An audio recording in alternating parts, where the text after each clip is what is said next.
Yeah, it was a really cool experience. I signed up because I wanted to sort of give a bit more back than I could otherwise through creating this resource.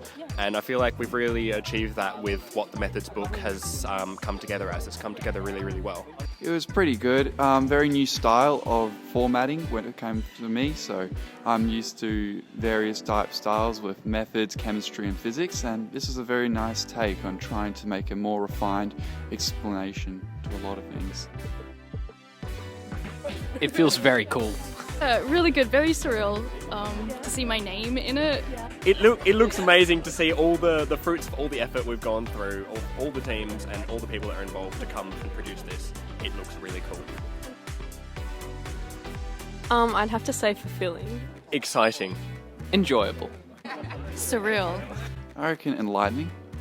Getting to know more about the content that year 12s are going through and kind of revising back to your days, and then also trying to make it easier for them to kind of take down and digest.